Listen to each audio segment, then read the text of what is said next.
ইসরাফিল ফেরেশতার জন্মের 1500 বৎসর পর এবং জিব্রাইল ফেরেশতার 500 বৎসর পর হযরত আজরাইল ফেরেশতার জন্ম হয়। ইহার প্রকৃত নাম আজরাইল হলেও ইনি মালাকুল মাউত নামই সকলের নিকট অধিক পরিচিত। যাবতীয় জীবনের জান কবজ করার ভার এর উপর অর্পিত আছে বলেই তিনি এই নাম পরিচিত।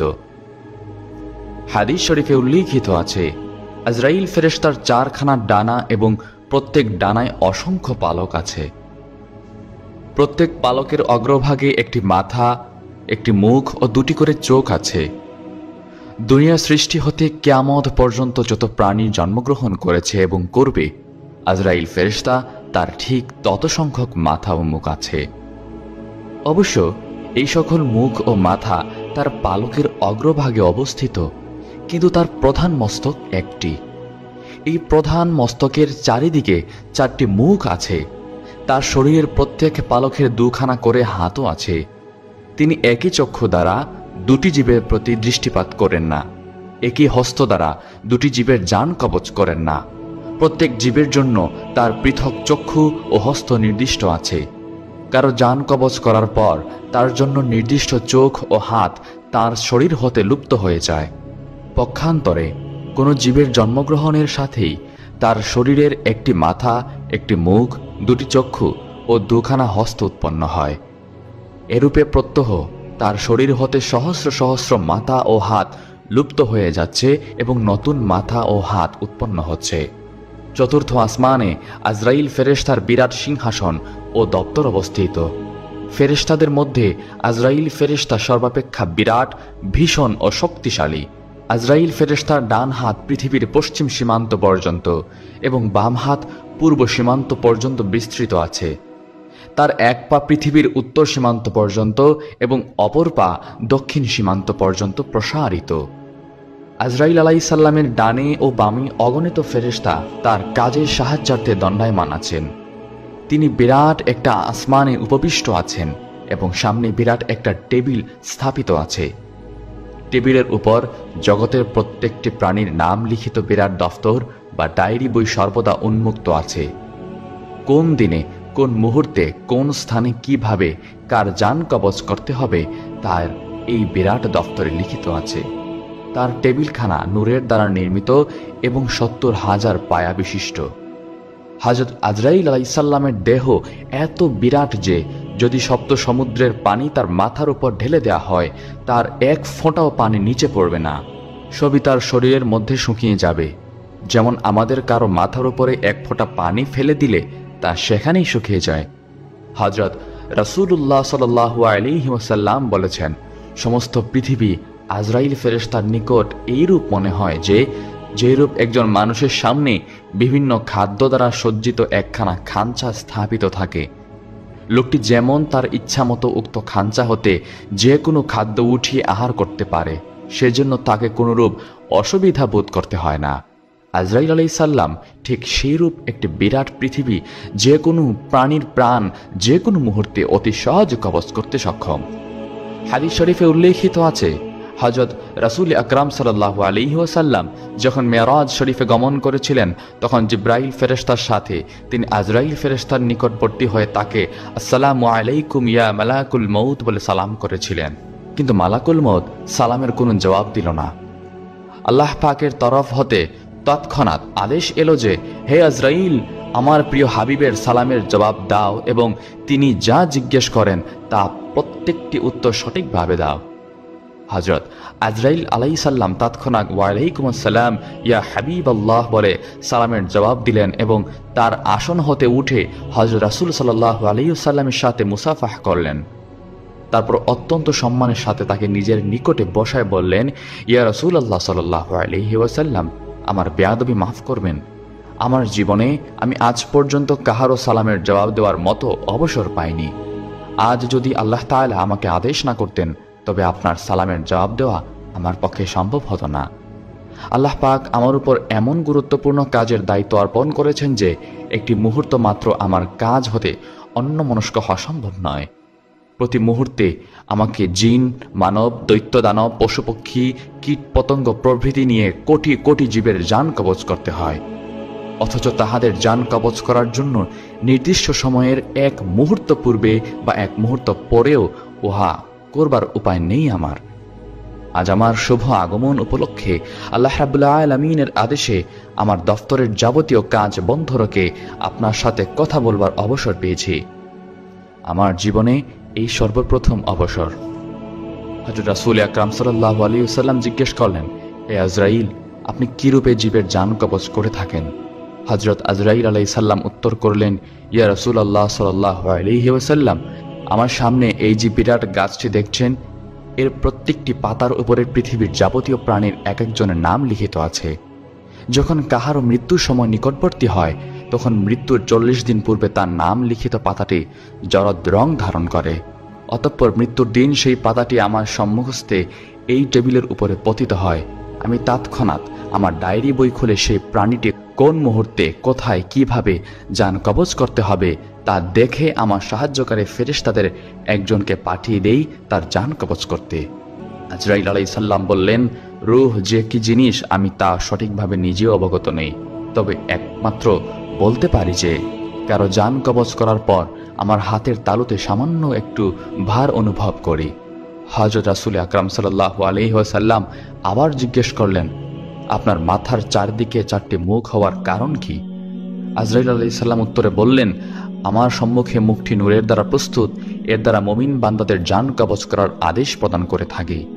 ডান দিকের মুখটি আল্লাহর ক্রোধে দ্বারা প্রস্তুত, এর দ্বারা পাপীদের জান কবজ করার আদেশ প্রদান করে থাকে। বাম দিকের মুখটি আল্লাহর গজবের দ্বারা প্রস্তুত, এর দ্বারা মুনাফিকদের জান কবজ করার আদেশ দেই। আর পিছনের মুখটি দুজখের অগ্নি দ্বারা প্রস্তুত, এর দ্বারা কাফির ও মুশরিকদের জান কবজ করার আদেশ দেই। ইয়া রাসূলুল্লাহ সাল্লাল্লাহু আলাইহি ওয়াসাল্লাম, আপনার জন্য একটি শুভ সংবাদ এই যে, যেদিন আল্লাহ তাআলা আপনাকে এই কাজের ভার অর্পণ করেছেন, সেই দিনে আমাকে নির্দেশ দিয়েছেন যে উম্মতে মুহাম্মদের জান অত্যন্ত আসানের সহিত কবজ করবে।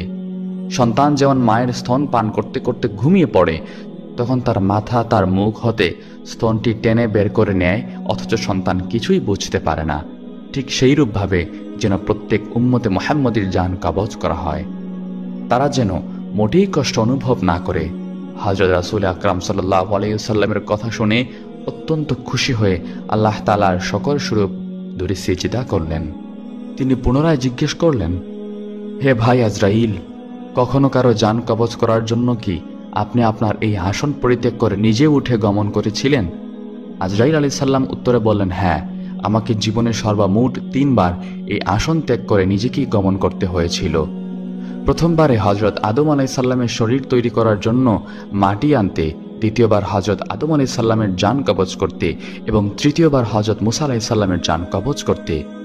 হযরত নবী করিম সাল্লাল্লাহু আলাইহি ওয়াসাল্লাম আবার জিজ্ঞেস করলেন, হে ভাই আজরাইল, কোন লোকের জান কবজ করার সময় কি আপনার প্রাণে ব্যথা অনুভব করেছিলেন? তিনি উত্তরে বললেন, হ্যাঁ, 2 জন লোকের জান কবজ করতে আমার প্রাণে অত্যন্ত ব্যথা লেগেছিল।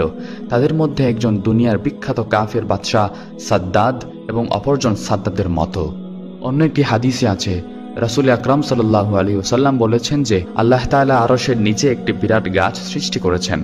দুনিয়াতে যত সংখ্যক প্রাণী আছে, উক্ত গাছে তার সমান সংখ্যক পাতা আছে। যখন কারো পরমায়ু শেষ হতে মাত্র 40 দিন বাকি থাকে, তখন তার নামের পাতাটি মালাকুল মউতের সম্মুখস্থ টেবিলের উপরে পড়ে যায়। মালাকুল মউত তখনই তার ডায়েরি বই খুলে সেই ব্যক্তিকে ডায়েরির বই হতে মৃত বলে লিখে দেন। যদিও তার আরও 40 দিন পরমায়ু অবশিষ্ট থাকে, তথাপি সেই দিনই সে আকাশে মৃত্যু বলে ঘোষিত হয়। ঠিক তার 40 দিন পর সেই ব্যক্তি মৃত্যু মুখে পতিত হয়। রাসূল আকরাম সাল্লাল্লাহু আলাইহি ওয়াসাল্লাম বলেছেন, কোনো লোকের মৃত্যুর পর যখন তার পিতামাতা বা স্ত্রী, পুত্রকন্যা প্রভৃতি চিৎকার করে ক্রন্দন ও মাতম করতে থাকে, তখন মালাকুল মউত অদৃশ্য থেকে তাকে সম্বোধন করে বলতে থাকেন, হে মাতমকারী, তুমি কার উপরে এত ক্রোধ ও অসন্তুষ্ট প্রকাশ করছো?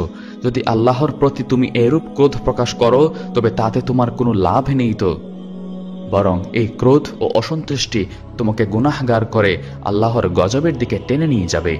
আর যদি আমার উপর তুমি অসন্তুষ্ট হয়ে থাকো, তবে সেটাও তোমার নিতান্ত বোকামি, কারণ আমি নিজের ইচ্ছামতো কোনো কাজ করি না। আমার পালনকর্তার আদেশ প্রতিপালন করাই আমার একমাত্র কাজ। আমি সেই সর্বশক্তিমান আল্লাহর কসম করে বলছি, একমাত্র এই ব্যক্তির জন্য নির্দিষ্ট খাদ্যের একটি দানা বাকি থাকতে ইহাকে দুনিয়া হতে উঠিয়ে নেইনি, সুতরাং আমার প্রতি ক্রোধ করারও কোনো কারণ নেই। মৃত্যুর ফেরেশতা মালাকুল মউত, যার দায়িত্ব হচ্ছে মানুষের রূহ কবজ করা। আল্লাহ তাআলা যার মৃত্যু যেখানে সাব্যস্ত করেছেন সেখানেই হবে, এটাই আল্লাহর বিধান। মৃত্যু নিয়ে বিস্ময়কর একটি ঘটনা সংঘটিত হয়েছিল হযরত সুলাইমান আলাইহিস সালামের যুগে। সেই ঘটনায় মৃত্যুর ফেরেশতা বিস্ময়ে হতবাক হয়ে যান। হযরত সুলাইমান আলাইহিস সালাম নিজের এক মন্ত্রীর সঙ্গে কথাবার্তা বলছিলেন। এমন সময় খুব সুন্দর চেহারা ও দামি পোশাক পরিহিত এক ব্যক্তি সুলাইমান আলাইহিস সালামের মজলিসে প্রবেশ করল এবং সে কিছুক্ষণ বসার পর চলে গেল। তার যাওয়ার পরে মন্ত্রী সুলাইমান আলাইহিস সালামকে জিজ্ঞেস করলেন, হে আল্লাহর নবী, এই মাত্র আপনার কাছে যে লোকটি এসেছিল ওই ব্যক্তি কে? হযরত সুলাইমান আলাইহিস সালাম বললেন, আমার কাছে আসা ব্যক্তি ছিলেন মৃত্যুর ফেরেশতা মালাকুল মউত। এ কথা শুনে মন্ত্রীর চেহারা ফ্যাকাশে হয়ে গেল এবং সে কাঁপতে শুরু করল আর বলল যে, হে নবী হযরত, অনুগ্রহ করে আমার জন্য বাতাসকে হুকুম দিন, বাতাস যেন আমাকে হিন্দুস্তানে অর্থাৎ সেখান থেকে অনেক দূরে পৌঁছে দেয়, কারণ আমার জন্য এটি অসম্ভব যে যেখানে মৃত্যুর ফেরেশতা বসে আছে সেখানে আমি বসে থাকি। এটা আমার পক্ষে একেবারে অসম্ভব। হযরত সুলাইমান আলাইহিস সালাম মন্ত্রীর আবেদন মঞ্জুর করলেন। মন্ত্রীকে দীর্ঘ দূরত্বে হিন্দুস্তান পৌঁছে দেওয়ার জন্য বাতাসকে নির্দেশ দিলেন। বাতাস পয়গাম্বরের নির্দেশ পালনে তাকে নির্ধারিত গন্তব্যে পৌঁছে দেন। মন্ত্রী সেখান থেকে হিন্দুস্তান চলে যাওয়ার পর মালাকুল মউত আবার উপস্থিত হল। তিনি হযরত সুলাইমান আলাইহিস সালামকে জিজ্ঞাসা করলেন, আপনার মন্ত্রী কোথায়? মালাকুল মউতকে জানানো হল, আপনার ভয়ের কারণে বাতাসের সাহায্যে মন্ত্রীকে মৃত্যুর নির্ধারিত স্থানে হিন্দুস্তানে পৌঁছে দেওয়া হয়েছে। আসলে এটি ছিল মহান আল্লাহর কুদরত, কারণ যার মৃত্যু যেখানে লেখা আছে সেখানেই হবে। কিছুক্ষণ আগে যখন আপনার মজলিসে এসে ওই মন্ত্রীকে দেখলাম তখন আমি আশ্চর্য হয়েছিলাম, কারণ আল্লাহ তাআলা আমাকে হিন্দুস্তান গিয়ে ওই ব্যক্তির রূহ কবজ করার নির্দেশ দিয়েছিলেন, অথচ আপনার এখানে এসে দেখি সে কিনা আপনার মজলিসে বসা। সবচেয়ে বড় বিস্ময়ের ব্যাপার হল হিন্দুস্তান এখান থেকে 1000 মাইল দূরে অবস্থিত, যেখানে সহজে যাওয়া সম্ভব নয়, অথচ আল্লাহর জন্য তা কতই না সহজ। আল্লাহ যা চান তা করতে সক্ষম। তিনি সব সময় সব কিছুর উপর ক্ষমতাবান। সুবহানাল্লাহ। আল্লাহর কুদরত কত মহান, তার কুদরতের প্রতি বিশ্বাস রাখা ঈমানের অপরিহার্য দাবি। কোরআনের এই আয়াত মুমিন মুসলমানের জন্য সতর্কতা অবলম্বন ও তার কুদরতের প্রতি বিশ্বাস স্থাপনের অনুপ্রেরণা লাভের অন্যতম মাধ্যম। তা হল, তোমরা যেখানেই থাকো না কেন মৃত্যু কিন্তু তোমাকে পাকড়াও করবেই। যদি তোমরা সুদৃঢ় দুর্গের ভেতরেও অবস্থান করো তবুও। বস্তুত তাদের কোনো কল্যাণ সাধিত হলে তারা বলে যে এটা সাধিত হয়েছে আল্লাহর পক্ষ থেকে, আর যদি তাদের কোনো অকল্যাণ হয় তবে বলে এটা হয়েছে তোমার পক্ষ থেকে। এ সবই আল্লাহর পক্ষ থেকে। পক্ষান্তরে তাদের পরিণতি কি হবে যারা কখনো কোন কথা বুঝতে চেষ্টা করে না। সূরা নিসা আয়াত ৭৮। আল্লাহ মহান, তিনি সব কিছু থেকে পবিত্র, সর্বময় ক্ষমতার অধিকারী। তিনি চাইলেই সব সম্ভব। মালাকুল মউত সুলাইমান আলাইহিস সালামকে বললেন, যে ব্যক্তি মালাকুল মউতের ভয়ে বাতাসের উপর নির্ভর করে এখান থেকে 1000 মাইল দূরে সুদৃঢ় হিন্দুস্তান চলে গেল, আমি সেখানে তার রূহ কবজ করতে গিয়ে তাকে সেখানে পেয়ে যাই, আর সেখান থেকে তার রূহ কবজ করে আবার আপনার কাছে ফিরে আসলাম। যখন যার মৃত্যু আসবে সে যে অবস্থায় থাকুক না কেন তাকে তখন এক কদম সামনে যেতে দেয়া হবে না, আবার পেছনেও যেতে দেয়া হবে না। আল্লাহ তাআলা বলেন, প্রত্যেক সম্প্রদায়ের একটি মৃত্যুর মেয়াদ আছে। যখন তাদের মেয়াদ এসে যাবে, অর্থাৎ মৃত্যু এসে যাবে, তখন তারা না এক মুহূর্ত পিছিয়ে যেতে পারবে, না এক মুহূর্ত এগিয়ে আসতে পারবে। সূরা আরাফ আয়াত 34। সুতরাং মুমিন মুসলমানের উচিত মৃত্যুর আগেই নিজেদেরকে খাঁটি তৌবা করার পাশাপাশি মৃত্যুর জন্য প্রস্তুতি গ্রহণ করা। আল্লাহ তাআলা মুসলিম উম্মাহকে সঠিক পথে চলার মাধ্যমে মৃত্যুর প্রস্তুতি গ্রহণ করার তৌফিক দান করুন। আল্লাহর ক্ষমতা ও কর্তৃত্বের উপর যথাযথ আস্থা এবং বিশ্বাস রাখার তৌফিক দান করুন। আমিন। আসসালামু আলাইকুম ওয়া রাহমাতুল্লাহ। কেমন আছেন সবাই? আশা করছি আল্লাহ তাআলার অশেষ রহমতে ভালো আছেন।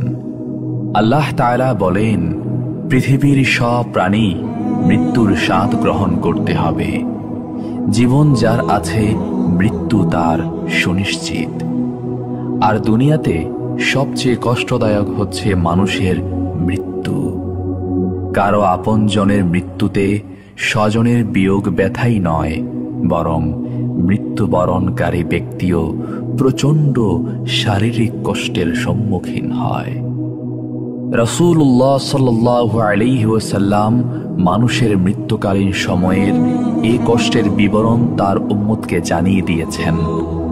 আবার মৃত্যুর এই ভয়াবহতা হতে মুক্তি লাভের সুস্পষ্ট আমলও শিখিয়ে গিয়েছেন। তানবীহুল গাফিলিনে মৃত্যুকালীন কষ্টের উপর একটি হাদিস উল্লেখ করা আছে। হযরত উমর রাদিয়াল্লাহু তাআলা আনহু একবার হযরত কাব রাদিয়াল্লাহু তাআলা আনহুকে বলেছিলেন, আমাকে মৃত্যুর অবস্থা সম্পর্কে কিছু বলুন। তখন হযরত কাব রাদিয়াল্লাহু তাআলা আনহু বলেন, মৃত্যু হলো কাঁটাদার গাছের মতো।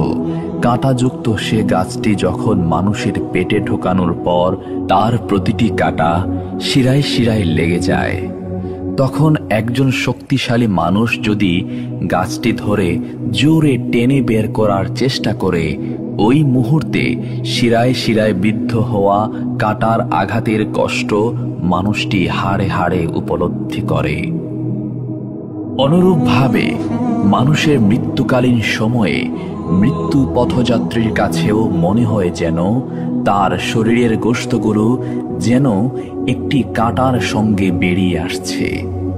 সে মৃত্যু যন্ত্রণা মানুষ হাড়ে হাড়ে উপলব্ধি করতে থাকে। এ হলো মৃত্যুকালীন সময়ে মানুষের মৃত্যু যন্ত্রণার নমুনা। এ কারণেই আল্লাহ তাআলা কুরআনে ইরশাদ করেছেন, হে ঈমানদারগণ, তোমরা আল্লাহকে সেভাবে ভয় করো যেভাবে ভয় করা উচিত, এবং অবশ্যই মুসলমান না হয়ে মৃত্যুবরণ করো না। সূরা আল ইমরান আয়াত 102। আল্লাহ তাআলা কুরআনুল কারীমের মাধ্যমে মানুষকে আগেই সতর্ক করে দিয়েছেন, মৃত্যুর পূর্বে ইসলামে পরিপূর্ণভাবে প্রবেশ করে পূর্ণাঙ্গ মুসলমান হয়ে যাও, তবেই মৃত্যুকালীন কষ্টসহ পরকালের প্রথম মানজিল কবর, ফুলসিরাত, হাসরের ময়দান এবং আল্লাহর বিচারের দিন নাজাত লাভ করবে। আল্লাহ তাআলা মুসলিম উম্মাহকে মৃত্যুকালীন সময়ের কষ্ট থেকে হেফাজত করুন, পরকালে নাজাত দান করুন। আমিন। মৃত্যুর সময় রাসূল সাল্লাল্লাহু আলাইহি ওয়াসাল্লাম যে কথাটি বারবার বলেছিলেন, হযরত মুহাম্মদ সাল্লাল্লাহু আলাইহি ওয়াসাল্লামের জীবনের শেষ মুহূর্ত চলছে।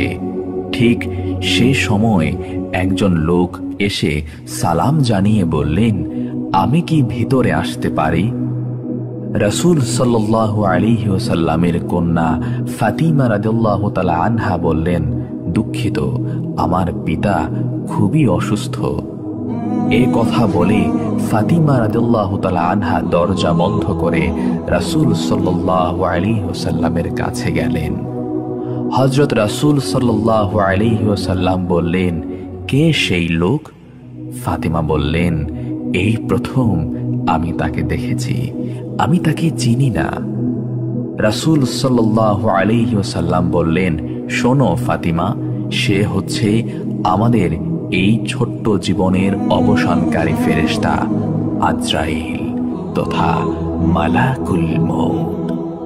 এটা শুনে হযরত ফাতিমার অবস্থা তখন ক্রন্দনরত বোবার মতো হয়ে গিয়েছে। রাসূল সাল্লাল্লাহু আলাইহি ওয়াসাল্লাম বললেন, হে জিব্রাইল, আমার উম্মতের কি হবে? আমার উম্মতের নাজাতের কি হবে? জিব্রাইল আলাইহিস সালাম বললেন, হে রাসূল, আপনি চিন্তা করবেন না, আল্লাহ ওয়াদা করেছেন আপনার উম্মতের নাজাতের জন্য। মৃত্যুর ফেরেশতা ধীরে ধীরে রাসূলের কাছে এলেন জান কবজ করার জন্য। মালাকুল মউত আজরাইল আরো কাছে এসে ধীরে ধীরে রাসূল সাল্লাল্লাহু আলাইহি ওয়াসাল্লামের জান কবজ করতে থাকলেন। পাশে দাঁড়িয়ে থাকা জিব্রাইল আলাইহিস সালামকে রাসূল সাল্লাল্লাহু আলাইহি ওয়াসাল্লাম বললেন গোগানির সাথে, ওহ জিব্রাইল, এটা কেমন বেদনাদায়ক জান কবজ করা। ফাতিমা রাদিয়াল্লাহু তাআলা আনহা তার চোখ বন্ধ করে ফেললেন। আলী রাদিয়াল্লাহু তাআলা আনহু তার দিকে উপর হয়ে বসলেন। জিব্রাইল আলাইহিস সালাম তার মুখটা উল্টা দিকে ফিরিয়ে নিলেন। রাসূল সাল্লাল্লাহু আলাইহি ওয়াসাল্লাম বললেন, হে জিব্রাইল, তুমি মুখটা উল্টা দিকে ঘোরালে কেন? আমার প্রতি কি তুমি বিরক্ত? জিব্রাইল আলাইহিস সালাম বললেন, হে রাসূলুল্লাহ সাল্লাল্লাহু আলাইহি ওয়াসাল্লাম, সাকরাতুল মউতের অবস্থায় আমি আপনাকে কিভাবে দেখে সহ্য করতে পারি? ভয়াবহ ব্যথায় রাসূল সাল্লাল্লাহু আলাইহি ওয়াসাল্লাম ছোট্ট একটা গোগানি দিলেন। রাসূলুল্লাহ বললেন, হে আল্লাহ, সাকরাতুল মউত জান কবজের সময় যতই ভয়াবহ হোক সমস্যা নেই, আমাকে সকল ব্যথা দাও, আমি বরণ করে নেব, কিন্তু আমার উম্মতকে ব্যথা দিও না। রাসূল সাল্লাল্লাহু আলাইহি ওয়াসাল্লামের শরীরটা ধীরে ধীরে ঠান্ডা হয়ে আসতে লাগলো। তার পা, বুক কিছুই নড়ছে না এখন আর। রাসূল সাল্লাল্লাহু আলাইহি ওয়াসাল্লামের চোখের পানির সাথে তার ঠোঁটটা কম্পিত ছিল। তিনি কিছু বলবেন মনে হয়। হযরত আলী রাদিয়াল্লাহু তাআলা আনহু তার কানটা রাসূল সাল্লাল্লাহু আলাইহি ওয়াসাল্লামের মুখের কাছে নিয়ে গেলেন। রাসূল সাল্লাল্লাহু আলাইহি ওয়াসাল্লাম বললেন, নামাজ কায়েম করো এবং তোমাদের মাঝে থাকা দুর্বলদের যত্ন নিও। রাসূল সাল্লাল্লাহু আলাইহি ওয়াসাল্লামের ঘরের বাইরে চলছে কান্নার আওয়াজ। সাহাবীরা একজন আরেকজনকে জড়িয়ে ধরে উচ্চ স্বরে কান্নারত। হযরত আলী রাদিয়াল্লাহু তাআলা আনহু আবার তার কানটা রাসূলের মুখের কাছে ধরলেন।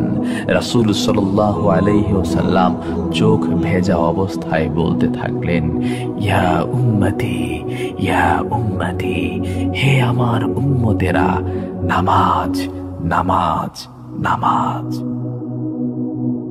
আল্লাহর আদেশে হযরত ইসরাফিল আলাইহিস সালামের শিঙায় ফুৎকারের মাধ্যমে কিয়ামত অনুষ্ঠিত হবে।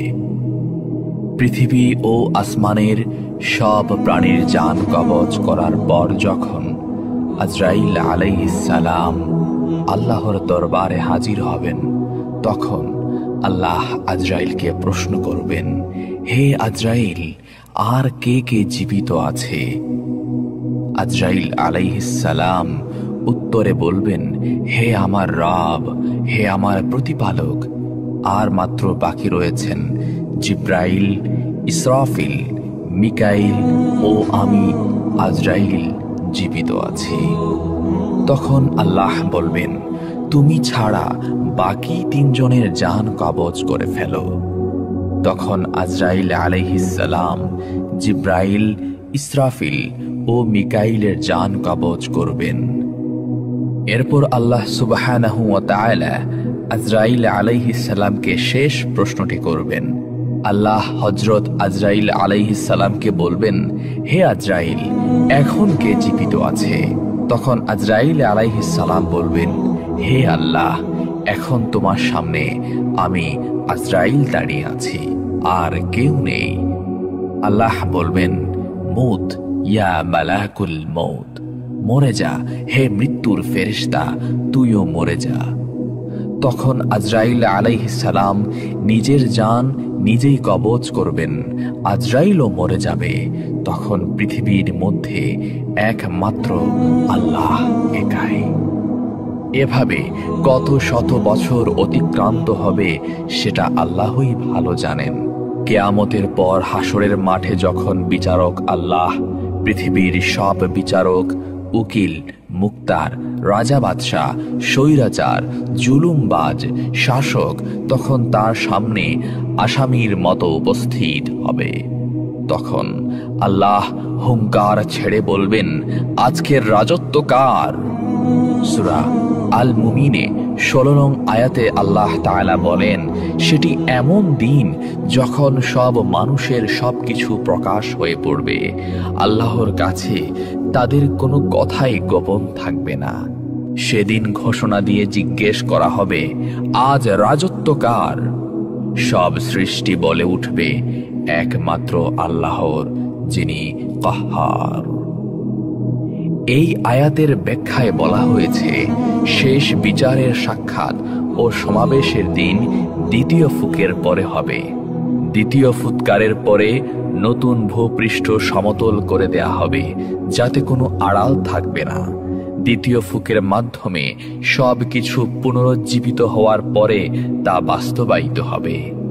কিন্তু একটি হাদিসে এসেছে, কিয়ামতের প্রারম্ভে আহ্বানকারী আহ্বান করে বলবেন, হে লোক সব, তোমাদের কিয়ামত এসেছে।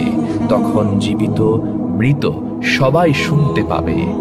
আর আল্লাহ প্রথম আসমানে নেমে এসে বলবেন, আজকের দিনে কার রাজত্ব?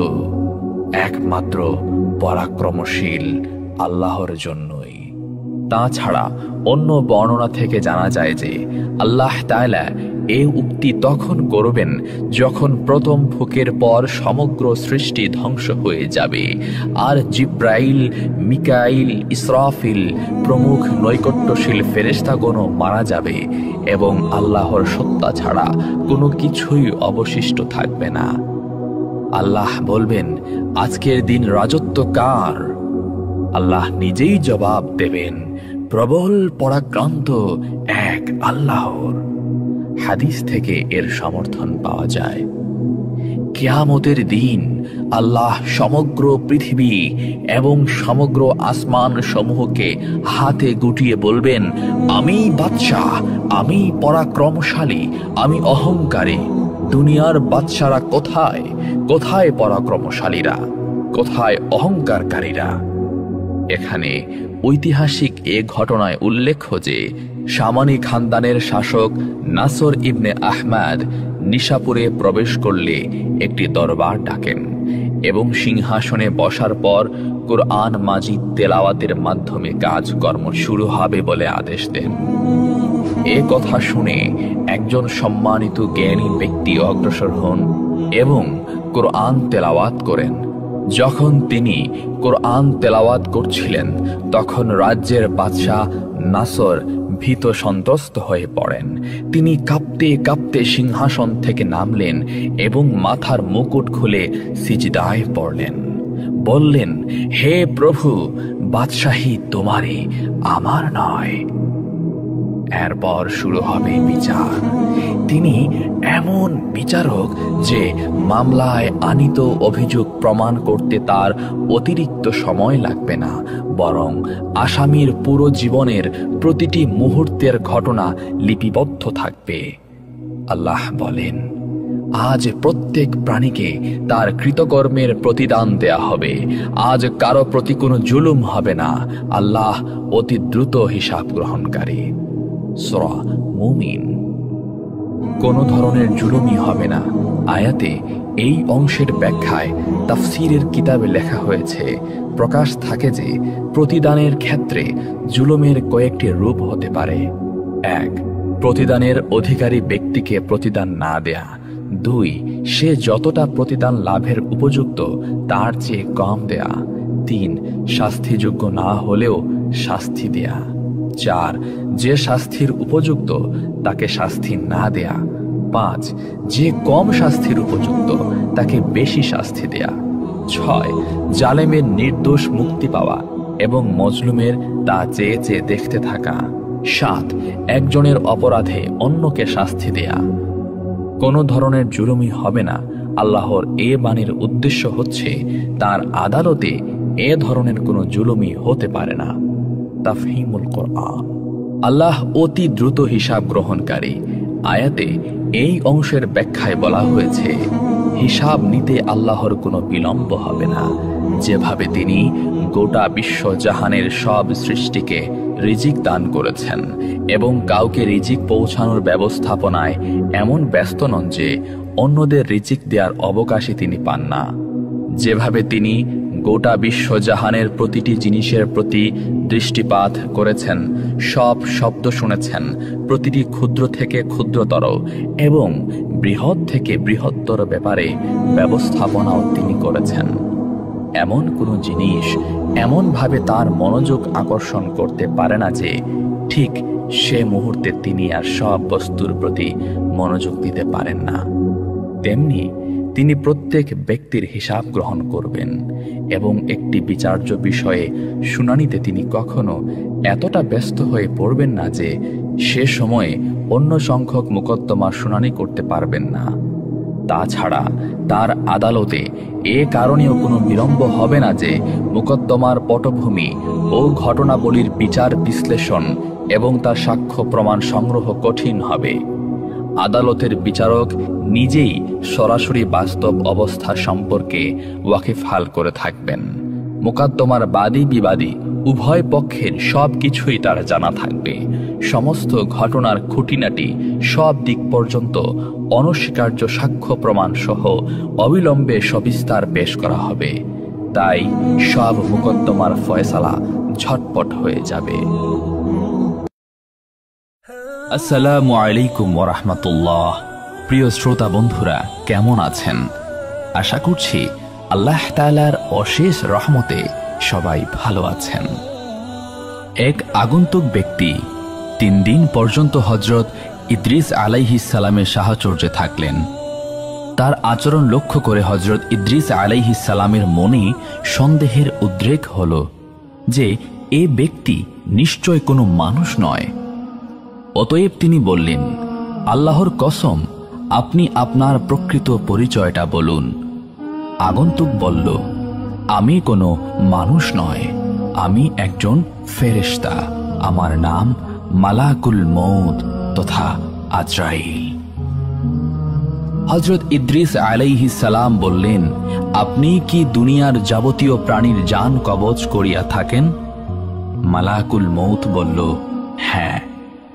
হযরত ইদ্রিস আলাইহিস সালাম বললেন, তবে মনে হয় আপনি আমার জান কবজ করতেই এসেছেন এখানে। মালাকুল মউত বলল, না, আমি জান কবজ করতে এখানে আসিনি, আপনার সাথে ভ্রাতৃত্ব স্থাপন করতে এসেছি। আমার একান্ত বাসনা আপনিও আমার এ প্রস্তাবে রাজি হবেন। হযরত ইদ্রিস আলাইহিস সালাম বললেন, আমি আপনার সাথে এক শর্তে ভ্রাতৃত্ব স্থাপন করতে রাজি। যদি আপনি আমাকে একবার মৃত্যুর অবস্থানটা উপভোগ করান, যদি আপনি আমাকে এখনই একবার মৃত্যুর অবস্থানটা উপভোগ করান, তাহলে আমার অনেক উপকার হতো। মৃত্যুর ভয়ে আমি বেশি করে আল্লাহর ইবাদত করতে পারতাম। মালাকুল মউত বললেন, আল্লাহর অনুমতি ছাড়া আমি এ কাজ করতে পারি না। আল্লাহ এখনো আপনার জান কবজ করার হুকুম আমাকে দেননি। হযরত ইদ্রিস আলাইহিস সালাম বললেন, আপনি আল্লাহর নিকট হতে অনুমতি চেয়ে নিন। মালাকুল মউত আল্লাহর নিকট অনুমতি প্রার্থনা করলে আল্লাহ তাকে অনুমতি দেন। অনুমতি পেয়ে মালাকুল মউত হযরত ইদ্রিস আলাইহিস সালামের জান কবজ করলেন। জান কবজ করার পর মালাকুল মউত তথা আজরাইল আলাইহিস সালাম পুনরায় আল্লাহর কাছে প্রার্থনা করলেন হযরত ইদ্রিস আলাইহিস সালামের জান ফিরিয়ে দেওয়ার জন্য। আল্লাহ তার প্রার্থনা কবুল করলেন। অতঃপর ফেরেশতা আজরাইল আলাইহিস সালাম হযরত ইদ্রিস আলাইহিস সালামকে জিজ্ঞাসা করলেন, ভাই ইদ্রিস, জান কবজ করার সময় আপনার কি রূপ লেগেছিল? হযরত ইদ্রিস আলাইহিস সালাম বললেন, কোনো জীবিত প্রাণীর শরীরের চামড়া মাথা হতে পা পর্যন্ত খসে খসে তুলে ফেললে প্রাণীটির যেরূপ কষ্ট হয় আমারও সেরূপ কষ্ট হয়েছে। মালাকুল মউত বললেন, ভাই ইদ্রিস, আমি আজ পর্যন্ত যত জান কবজ করেছি এত সহজে কারো জান কবজ করিনি। হযরত ইদ্রিস আলাইহিস সালাম হযরত আজরাইল আলাইহিস সালামকে বললেন, আমার মনে দোজখ দেখার খুব স্বাদ জেগেছে। যদি আপনি আমাকে দোজখ দেখাতেন তবে আমি দোজখের ভয়ে ইবাদত বন্দেগীতে আরো বেশি মনোযোগী হতে পারতাম। মালাকুল মউত তাকে দোজখ দেখাতে দোজখের দরজায় নিয়ে গেলেন। তিনি দোজখ দেখার পর বললেন, ভাই আজরাইল আলাইহিস সালাম, আমার মনে বেহেশত দেখার বড়ই স্বাদ জেগেছে। যদি আপনি আমার এই স্বাদটি পূরণ করতেন তাহলে আপনার প্রতি চিরকৃতজ্ঞ থাকতাম। মালাকুল মউত বললেন, যদি আপনি আমাকে কথা দেন যে বেহেশত দেখেই আপনি আমার নিকট ফিরে আসবেন তাহলে আমি আপনাকে বেহেশত দেখাতে পারি। হযরত ইদ্রিস আলাইহিস সালাম তাতে রাজি হলে মালাকুল মউত তাকে বেহেশত দেখাতে নিয়ে গেলেন। বেহেশতের দরজায় আসলে হযরত ইদ্রিস আলাইহিস সালাম তার পায়ের জুতা খুলে বেহেশতে প্রবেশ করলেন। তিনি কিছু সময় বেহেশতে ঘোরাফেরা করলেন। এরপর তিনি মালাকুল মউতের কাছে ফিরে এসে নিজের প্রতিশ্রুতি রক্ষা করলেন। পরক্ষণেই তিনি এক দৌড়ে আবার বেহেশতে ঢুকে গেলেন। মালাকুল মউত তাকে ডেকে বলল, ভাই ইদ্রিস, আপনি আবার বেহেশতে ঢুকলেন কেন? তাড়াতাড়ি বেরিয়ে আসুন, আমি আপনাকে আবার পৃথিবীতে পৌঁছে দেব। হযরত ইদ্রিস আলাইহিস সালাম বেহেশতের ভেতর থেকে জবাব দিলেন, ভাই আজরাইল, আল্লাহ তাআলা ইরশাদ করেছেন প্রত্যেক প্রাণী একবার মৃত্যুর স্বাদ গ্রহণ করবে এবং একবার দোজখ না দেখে বেহেশতে যেতে পারবে না। আমি তো একবার মৃত্যুর স্বাদ গ্রহণ করলাম এবং দোজখও দেখলাম, তারপর বেহেশত হতে বের হয়ে আপনাকে দেয়া প্রতিশ্রুতিও রক্ষা করলাম। অতএব আমি আর বেহেশত হতে বের হব না, আপনি আপনার কাজে চলে যেতে পারেন। মালাকুল মউত হযরত ইদ্রিস আলাইহিস সালামের জবাব শুনে কর্তব্য স্থির করতে না পেরে দাঁড়িয়ে রইলেন। আল্লাহ তাআলা তখন আজরাইল আলাইহিস সালামকে লক্ষ্য করে বললেন, আজরাইল, ইদ্রিসকে বেহেশতে থাকতে দাও, তার ভাগ্যে আমি এরূপ ঘটনায় লিপিবদ্ধ করে রেখেছিলাম। অতএব হযরত ইদ্রিস আলাইহিস সালাম মহা সুখে বেহেশতে বসবাস করতে লাগলেন। সুবহানাল্লাহ।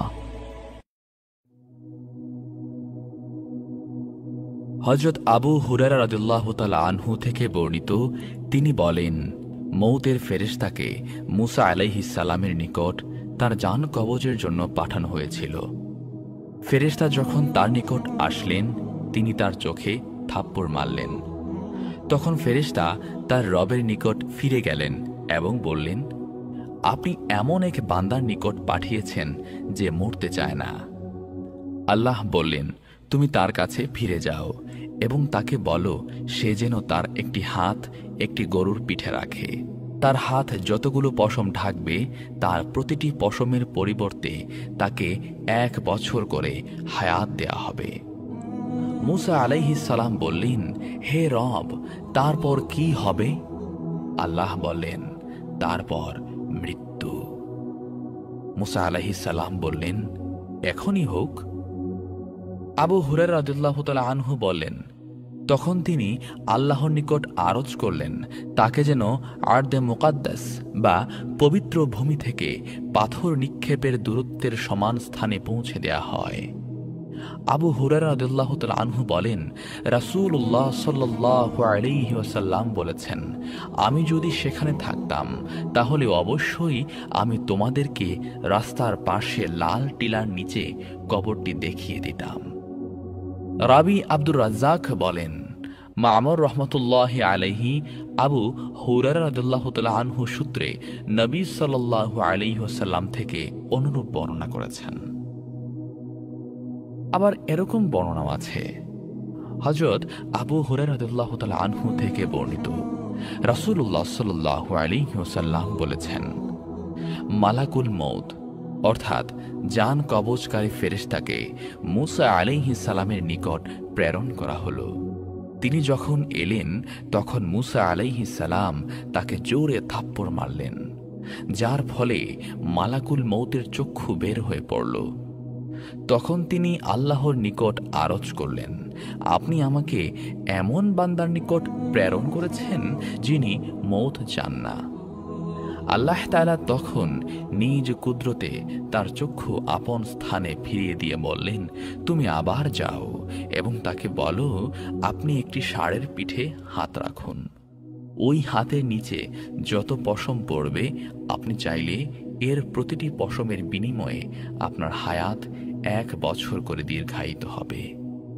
মূসা আলাইহিস সালাম এ কথা শুনে বললেন, এরপর কি হবে? আল্লাহ তাআলা বললেন, মৃত্যু আসবে। মূসা আলাইহিস সালাম বললেন, তাহলে এখনই মৃত্যু দিন। এখানে উল্লেখ যে বিখ্যাত হাদিস বিশারদগণ বলেন, মালাকুল মউত মূসা আলাইহিস সালামের অনুমতি না নিয়েই মানুষের বেশে তার ঘরে প্রবেশ করেছিলেন। তখন তিনি তাকে চিনতে না পেরে বিনা অনুমতিতে ঘরে প্রবেশ করার কারণে তাকে আঘাত করেন। ফাতহুল বারী। তো বন্ধুরা, এই ছিল হযরত মূসা আলাইহিস সালাম কর্তৃক হযরত আজরাইল আলাইহিস সালামকে থাপ্পড় মারার ঘটনা।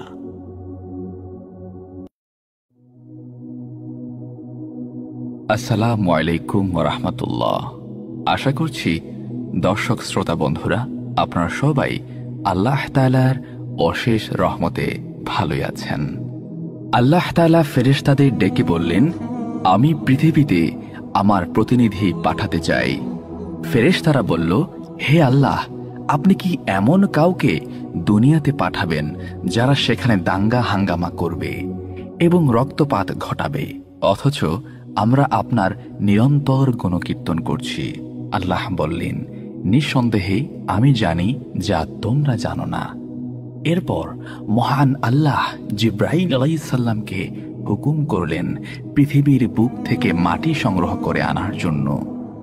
জিব্রাইল আলাইহিস সালাম আসমান থেকে ধরায় নামলেন, মাটিকে বললেন, মহান আল্লাহ পৃথিবীতে তার প্রতিনিধি পাঠাবেন আর তাকে সৃষ্টি করবেন মাটি দিয়ে।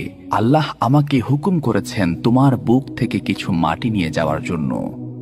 মাটি কান্নাকাটি শুরু করল, বলল, আদম সন্তান অতিশয় পাপাচারী আর গুনাহগার হবে, এই কারণে তারা অধিকাংশ সংখ্যক জাহান্নামে যাবে। আমার শরীর দিয়ে তাদের সৃষ্টি করলে তাদের পাপের কারণে আমাকে জাহান্নামের আগুনে জ্বলতে হবে। জাহান্নামের আগুনে জ্বলার সাধ্য আমার নাই। জিব্রাইল, তুমি ফিরে গিয়ে আল্লাহকে বলো তিনি যেন অন্য কোনো উপাদান দিয়ে আদমকে সৃষ্টি করেন, কিন্তু আমাকে বা মাটি দিয়ে নয়। জিব্রাইল আলাইহিস সালাম আরশে ফিরে গেলেন, বললেন, হে আল্লাহ, হে পরওয়ারদিগারে আলম, আমি পৃথিবীতে গিয়েছিলাম মাটি আনতে, কিন্তু মাটি এমন ভাবে কাকুতি মিনতি করছে আর কান্নাকাটি শুরু করলো যে আমার খুব মায়া হলো। আমি মাটি আনতে পারিনি, আমাকে ক্ষমা করুন। আল্লাহ রাব্বুল আলামিন ইসরাফিল আলাইহিস সালামকে ডেকে পাঠালেন, তাকে বললেন জমিন থেকে মাটি আনার জন্য। তিনি জমিনে আসলেন।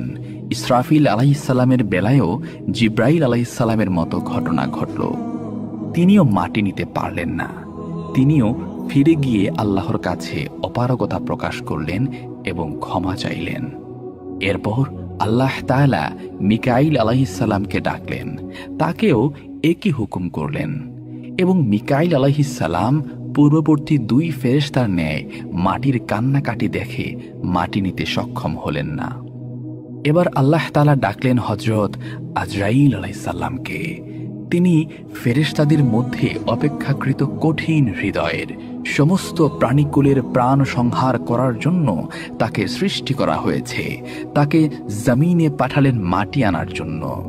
এবারও মাটি কান্নাকাটি জুড়ে দিল। আজরাইল আলাইহিসসালাম বললেন, হে জমিন, তুমি এবং আমি দুজনই আল্লাহর সৃষ্টি, অতএব তোমার কাকুতি মিনতির চেয়ে আল্লাহর হুকুম পালন করা আমার জন্য গুরুত্বপূর্ণ। তিনি মাটির কান্নায় কর্ণপাত করলেন না।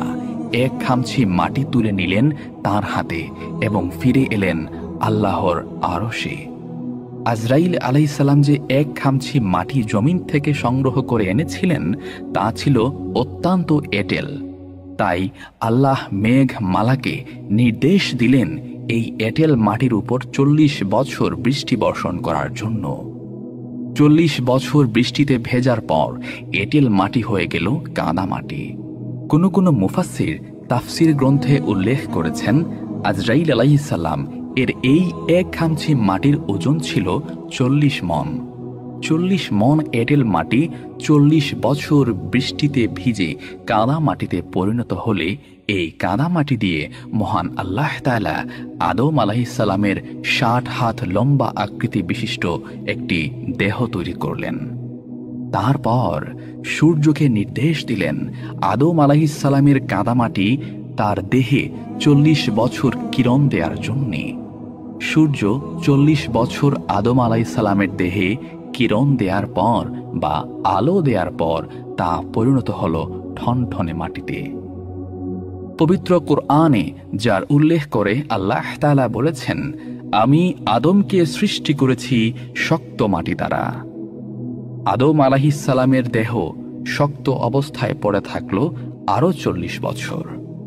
এরপর আদম আলাইহিসসালামের মাটির তৈরি দেহে রূহ ফুঁকে দিলেন আল্লাহ তাআলা। আদম আলাইহিসসালাম নড়ে চড়ে উঠে বসলেন।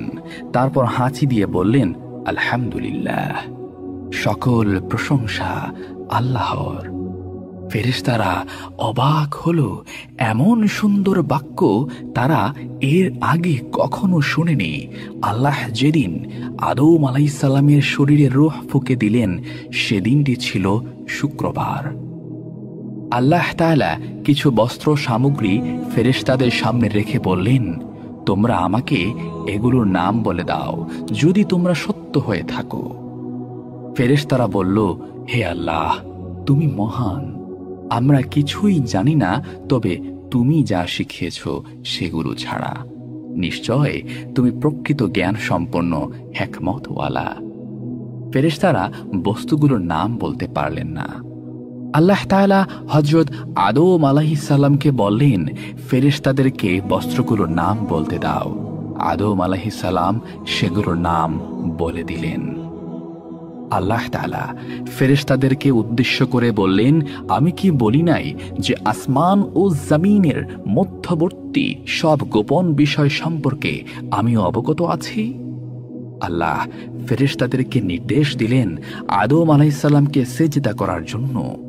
সকল ফেরেশতা আদম আলাইহিসসালামকে সেজদা করল, কিন্তু ইবলিস সেজদা করল না। ফলে সে কাফের ও বিতাড়িত হয়ে গেল, আর সে চিরদিনের জন্য আদম জাতির শত্রু হয়ে গেল। হযরত আদম আলাইহিসসালাম জান্নাতের মধ্যে বিচরণ করতে থাকলেন। একদিন ঘুম থেকে উঠে দেখলেন তার পাশে অপূর্ব সুন্দরী এক নারী শুয়ে আছে। তিনি জানতে চাইলেন, হে আল্লাহ, কে এই নারী? আল্লাহ বললেন, তোমার স্ত্রী হাওয়া। তোমরা জান্নাতের মধ্যে যেখানে ইচ্ছা বিচরণ করো, যা ইচ্ছা করে সব খাও, শুধু ওই গাছটার ধারে কাছেও যেও না এবং ওই গাছের ফল ভক্ষণ করো না, অন্যথায় তোমরা জালিমদের অন্তর্ভুক্ত হয়ে যাবে। আর মনে রেখো, শয়তান তোমাদের প্রকাশ্য শত্রু। আদম আলাইহিস সালাম এবং হাওয়া আলাইহিস সালাম জান্নাতে সুখে স্বাচ্ছন্দ্যে বিচরণ করছিলেন, আর ইবলিস যে আদমকে সেজদা না করার জন্য বিতাড়িত হয়েছে, সেই আদমকে পথভ্রষ্ট করার জন্য সে কৌশল খুঁজছিল। একদিন সে অতিশয় বৃদ্ধের আকৃতি ধারণ করে এসে আদম আলাইহিস সালাম এবং হাওয়া আলাইহিস সালামকে ধোঁকা দিল। সে তাদের উভয়কে বলল, এই গাছটার ফল অত্যন্ত উপকারী। তোমরা যদি এই ফল খাও তাহলে তোমরা চিরস্থায়ীভাবে জান্নাতে থাকতে পারবে, তোমাদের মর্যাদা আরো বৃদ্ধি হবে। হযরত আদম আলাইহিস সালাম আল্লাহর দেয়া সতর্ক বার্তা বেমালুম ভুলে গেলেন। ইবলিসকে ফেরেশতা মনে করে তারা উভয়ে তার কথা বিশ্বাস করে ওই গাছের ফল ভক্ষণ করলেন। সঙ্গে সঙ্গে তাদের শরীর থেকে জান্নাতি পোশাক খুলে পড়ে গেল। তারা গাছের পাতা দিয়ে নিজের শরীর ঢাকার চেষ্টা করলেন। আওয়াজ আসলো, হে আদম, আমি কি তোমাকে সতর্ক করিনি যে ওই গাছের ধারে কাছেও যেও না? আমি কি বলিনি যে শয়তান তোমাদের প্রকাশ্য শত্রু? আদম আলাইহিস সালাম বুঝতে পারলেন তিনি শয়তানের ধোঁকায় পড়ে আল্লাহর হুকুম অমান্য করেছেন। তাই তিনি সেজদায় লুটিয়ে পড়লেন এবং আল্লাহর কাছে ক্ষমা প্রার্থনা করলেন। আল্লাহ বললেন, তোমরা নিষিদ্ধ গাছের ফল খেয়ে সীমালঙ্ঘন করেছ, তোমরা জান্নাতে থাকার অধিকার হারিয়েছ। তোমরা পৃথিবীতে নেমে যাও, সেখানে তোমাদের কিছু কাল অবস্থান করতে হবে। আর আমার পক্ষ থেকে যদি কোনো হুকুম পৌঁছে, তবে যে ব্যক্তি আমার হুকুম মেনে চলবে তাকে না শয়তান ধোঁকা দিতে পারবে, না তাদের কোনো ভয় ভীতি থাকবে।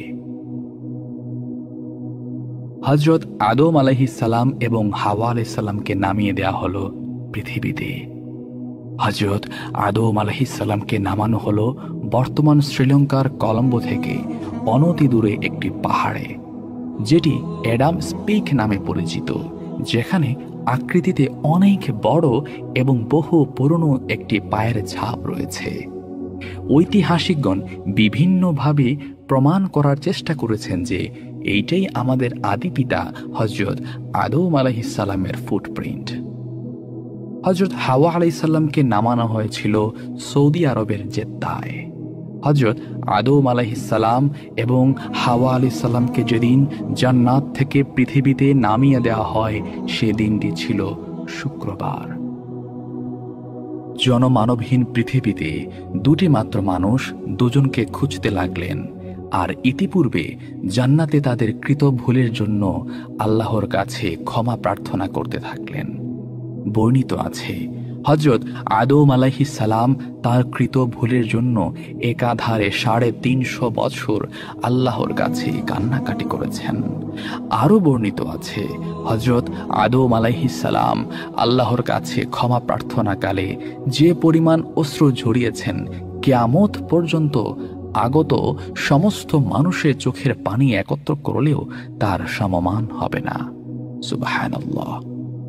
অবশেষে মহান আল্লাহ তাআলা হযরত আদম আলাইহিস সালামের প্রতি করুণার ভরে লক্ষ্য করলেন। বললেন, হে আদম, আমি কিছু বাক্য শিখিয়ে দিব। সেসব বাক্যের মাধ্যমে প্রার্থনা করলে আমি তোমাকে ক্ষমা করে দেব। আল্লাহ তাআলা আদম আলাইহিস সালামকে শিখিয়ে দিলেন, বলো, রব্বানা যালামনা আনফুসানা ওয়া ইল্লাম তাগফির লানা ওয়া তারহামনা লানাকুনান্না মিনাল খাসিরিন।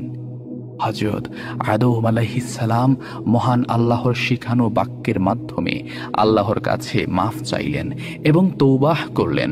অতঃপর আল্লাহ তাআলা তাকে ক্ষমা করে দিলেন। সুবহানাল্লাহ। আল্লাহ তাআলা যেদিন হযরত আদম আলাইহিস সালামের তওবা কবুল করেছিলেন, সে দিনটিও ছিল শুক্রবার। হযরত আদম আলাইহিস সালাম এবং হাওয়া আলাইহিস সালাম দুজন দুজনকে খুঁজতে খুঁজতে আরাফাত ময়দানে তাদের সাক্ষাৎ হয়। তারা আল্লাহর কাছে শুকরিয়া আদায় করলেন। অতঃপর তারা সংসার শুরু করলেন। পৃথিবীতে একটি মাত্র মানুষ জানতেন যে তিনি কতদিন বাঁচবেন। হযরত আদম আলাইহিস সালামকে আল্লাহ বলে দিয়েছিলেন, তুমি পৃথিবীতে 1000 বছর বাঁচবে। এ ব্যাপারে হাদিসে একটি মজার ঘটনা উল্লেখ আছে। জান্নাতের মধ্যে একবার আদম আলাইহিসসালামের সামনে কিছু রূহকে হাজির করা হলো। হযরত আদম আলাইহিসসালাম জানতে চাইলেন, ইয়া আল্লাহ, এরা কারা? আল্লাহ বললেন, এরা তোমার সন্তান, যারা তোমার পরে পৃথিবীতে আসবে। আদম আলাইহিসসালাম বললেন, ওই যে রূহটা দেখা যায়, ও কে? আল্লাহ তাআলা বললেন, ও তোমার সন্তান দাউদ, সেও নবী হয়ে পৃথিবীতে আসবে। আদম আলাইহিসসালাম বললেন, দাউদ কতদিন পৃথিবীতে বাঁচবে? আল্লাহ তাআলা বললেন, 40 বছর। আদম আলাইহিসসালাম আল্লাহকে জিজ্ঞেস করলেন, হে আল্লাহ, আমি কতদিন বাঁচব? আল্লাহ তাআলা বললেন, 1000 বছর। আদম আলাইহিসসালাম আল্লাহ তাআলাকে জিজ্ঞেস করলেন, হে আল্লাহ, আমি 1000 বছর বাঁচব, আর আমার সন্তান দাউদ মাত্র 40 বছর বাঁচবে। আপনি দাউদের হায়াত কিছু বাড়িয়ে দিন। আল্লাহ তাআলা বললেন, তা কি করে হয়? এটা তো নির্দিষ্ট হয়ে গেছে। আদম আলাইহিসসালাম আল্লাহ তাআলাকে বললেন, হে আল্লাহ, আমার 1000 বছর হায়াত থেকে 60 বছর আয়ু কমিয়ে দাউদকে দিয়ে দেন। আল্লাহ তাআলা আদম আলাইহিসসালামের সুপারিশ কবুল করলেন। পৃথিবীতে আসার পর হযরত আদম আলাইহিসসালামের বয়স যখন 940 বছর পূর্ণ হয়, তখন আজরাইল আলাইহিসসালাম আদম আলাইহিসসালামের নিকট এসে বললেন, হে আল্লাহর নবী, আল্লাহ আমাকে আপনার জান কবজ করার জন্য পাঠিয়েছেন। আদম আলাইহিসসালাম বললেন, কেন? আমি তো 1000 বছর বাঁচব, এখনো আমার হায়াত 60 বছর বাকি আছে। আজরাইল আলাইহিসসালাম বললেন, আপনি জান্নাতে থাকাকালীন সময়ের কথা মনে করুন। আপনি আপনার হায়াত থেকে 60 বছর আপনার সন্তান দাউদকে দান করেছেন। আদম আলাইহিসসালাম বললেন, না না না, আমি দান করিনি। আজরাইল আলাইহিসসালাম মুশকিলে পড়ে গেলেন। আল্লাহ আজরাইল আলাইহিসসালামকে বললেন, ফিরে আসো। আজরাইল আলাইহিসসালাম আদম আলাইহিসসালামের জান কবজ না করেই ফিরে গেলেন। আদম আলাইহিসসালাম জান্নাতের মধ্যকার সেই কথা ভুলে গিয়েছিলেন। এই ব্যাপারে হাদিসে বলা হয়েছে, মানুষের মধ্যে ভুলে যাওয়ার প্রবণতা বেশি।